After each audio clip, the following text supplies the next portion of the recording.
सोचिए, एक वीडियो जिसने पूरी दुनिया का ध्यान अपनी ओर खींच लिया। इसमें दिखता है एक अकेला पेंगुइन जो अपनी पूरी कॉलोनी को छोड़कर कहीं जा रहा है। लेकिन अजीब बात यह है कि वो समंदर की तरफ नहीं जहां खाना है, बल्कि वो जा रहा है एक विशाल पर्वत श्रृंखला की ओर जहां मौत के सिवा कुछ भी नहीं है। वैसे तो ये क्लिप 2007 की एक डॉक्यूमेंट्री की है, लेकिन कई सालों बाद ये इंटरनेट पर एक रहस्य बन गई। लोगों ने कहना शुरू कर दिया कि शायद ये पेंगुइन डिप्रेशन में था, बिल्कुल इंसानों की तरह। तो सवाल ये उठता है कि क्या सच में ऐसा था, या फिर इस अकेली दुख भरी यात्रा के पीछे कोई और ही कहानी थी। उस पेंगुइन के फैसले को समझने के लिए सबसे पहले हमें उसकी दुनिया को समझना होगा। अंटार्कटिका एक ऐसी जगह जो दूर से जितनी खूबसूरत दिखती है, असल में उतनी ही ज्यादा बेरहम है। अंटार्कटिका पृथ्वी का सबसे ठंडा, सबसे सूखा और सबसे तूफानी महाद्वीप है। यहाँ इतनी ज्यादा ठंड पड़ती है कि अगर आप उबलता हुआ पानी हवा में फेंके तो वो जमीन पर गिरने से पहले ही बर्फ बन जाएगा। और यही तो अंटार्कटिका का सबसे बड़ा पैराडॉक्स है। मतलब एक तरफ तो ये एक जानलेवा बंजर जमीन है, लेकिन दूसरी तरफ पेंगुइन्स के लिए ये दुनिया की सबसे सुरक्षित जगह भी है। ये बर्फ का एक ऐसा किला है जहां जमीन पर रहने वाले शिकारी इतनी ठंड की वजह से पहुंच ही नहीं सकते। अब यहां एक बात समझनी बहुत जरूरी है। जब हम पेंगुइन कहते हैं तो हमारा मतलब किसी एक तरह के जीव से नहीं होता। इस बर्फीले महाद्वीप पर पेंगुइन की कई अलग अलग प्रजातियां रहती हैं और सबका जीने का तरीका एक दूसरे से बिल्कुल अलग है। तो हमारी कहानी का जो हीरो है वो है एडली पेंगुइन। लेकिन उसकी कहानी समझने के लिए हमें पहले उसके सबसे मशहूर पड़ोसी से मिलना होगा।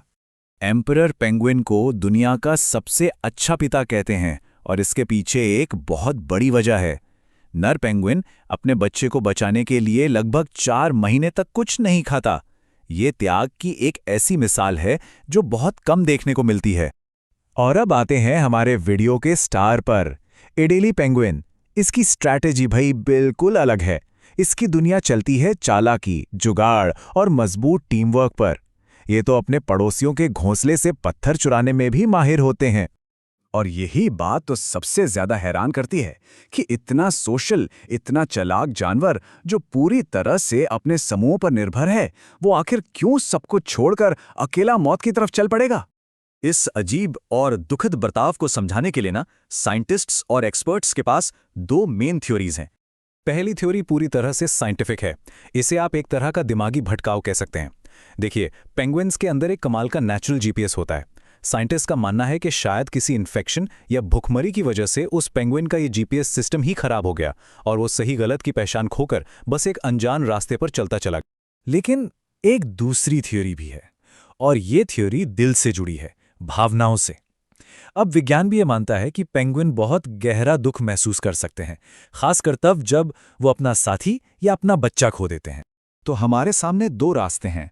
एक कहता है कि ये दिमाग की गड़बड़ी थी, एक ब्रोकन कंपस, और दूसरा कहता है कि नहीं, ये दिल टूटने का मामला था, एक ब्रोकन हार्ट। एक बायोलॉजिकल गड़बड़ी और दूसरी तरफ एक गहरी उदासी। ये हमें सोचने पर मजबूर करता है कि हम जानवरों के व्यवहार को किस नज़र से देखते हैं।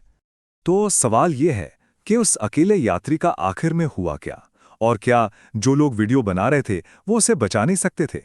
इसका जवाब है नहीं। जो फिल्म मेकर थे वर्नर हर्ज़ोग, वो चाहकर भी कुछ नहीं कर सकते थे, क्योंकि अंटार्कटिका में एक बहुत सख्त कानून है जो साफ कहता है कि आप कुदरत के काम में दखल नहीं दे सकते, चाहे वो किसी जानवर की जिंदगी हो या मौत। और वो पेंगुइन बस चलता रहा 700 किलोमीटर लंबी उस पहाड़ी की तरफ जहां ना खाना था ना पानी। वो तब तक चलता गया जब तक वो कैमरे की नज़रों से ओझल नहीं हो गया, अकेले ठंड में जमकर मरने के लिए। हम शायद कभी भी 100% यकीन के साथ नहीं जान पाएंगे कि वो एक टूटा हुआ दिमागी कंपास था या एक टूटा हुआ दिल, लेकिन उसकी वो आखिरी यात्रा हमें एक बहुत गहरे सवाल के साथ छोड़ जाती है। जब हम प्रकृति में ऐसी दुखद घटनाएं देखते हैं तो ये हमें सिर्फ उन जानवरों के बारे में ही नहीं, बल्कि कहीं ना कहीं खुद अपने बारे में भी बहुत कुछ सिखा जाती हैं।